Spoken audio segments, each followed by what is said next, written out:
1 Samuel 19. Saul falou a seu filho Jonatas e a todos os seus conselheiros sobre a sua intenção de matar Davi. Jonatas, porém, gostava muito de Davi e o alertou. Meu pai está procurando uma oportunidade para matá-lo. Tenha cuidado amanhã cedo. Vá para um esconderijo e fique por lá. Sairei e ficarei com meu pai no campo onde você estiver. Falarei a ele sobre você e, depois, contarei a você o que eu descobrir.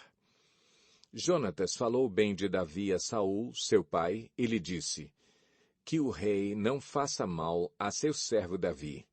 Ele não lhe fez mal nenhum. Ao contrário, o que ele fez trouxe grandes benefícios ao rei. Ele arriscou a vida quando matou o filisteu. O Senhor trouxe grande vitória para todo o Israel. Tu mesmo viste tudo e ficaste contente.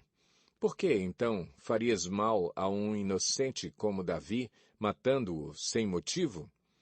Saul atendeu a Jonatas e fez este juramento: Juro pelo nome do Senhor que Davi não será morto. Então Jonatas chamou Davi e lhe contou a conversa toda. Levou-o até Saul e Davi voltou a servir a Saul como anteriormente. E houve guerra outra vez, e Davi foi lutar contra os filisteus. Ele lhes impôs uma grande derrota, e eles fugiram dele. Mas um espírito maligno mandado pelo Senhor apoderou-se de Saul quando ele estava sentado em sua casa, com sua lança na mão. Enquanto Davi estava tocando harpa, Saul tentou encravá-lo na parede com sua lança, mas Davi desviou-se e a lança encravou na parede. E Davi conseguiu escapar. Naquela mesma noite, Saul enviou alguns homens à casa de Davi para vigiá-lo e matá-lo de manhã. Mas Mical, a mulher de Davi, o alertou: Se você não fugir esta noite para salvar sua vida, amanhã estará morto. Então Mical fez Davi descer por uma janela, e ele fugiu. Depois Mical pegou um ídolo do clã e o deitou na cama, pôs uma almofada de pelo de cabra na cabeceira e o cobriu com um manto.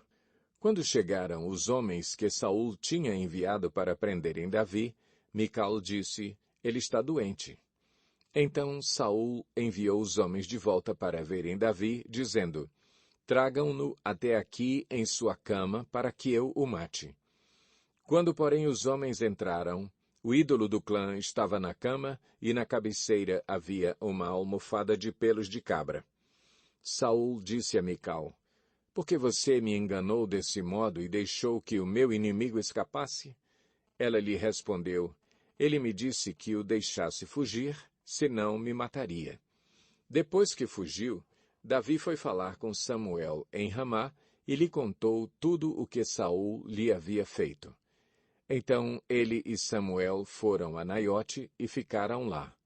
E Saul foi informado: Davi está em Naiote, em Ramá, disseram-lhe. Então Saul enviou alguns homens para capturá-lo. Todavia, quando viram um grupo de profetas profetizando, dirigidos por Samuel, o Espírito de Deus apoderou-se dos mensageiros de Saul, e eles também entraram em transe. Contaram isso a Saul, e ele enviou mais mensageiros, e estes também entraram em transe. Depois mandou um terceiro grupo, e eles também entraram em transe. Finalmente ele mesmo foi para Ramá.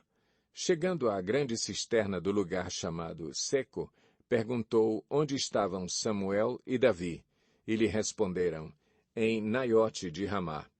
Então Saul foi para lá. Entretanto, o Espírito de Deus apoderou-se dele, e ele foi andando pelo caminho, em transe, até chegar a Naiote. Despindo-se de suas roupas, também profetizou na presença de Samuel, e, despido, ficou deitado todo aquele dia e toda aquela noite. Por isso o povo diz: Está Saul também entre os profetas?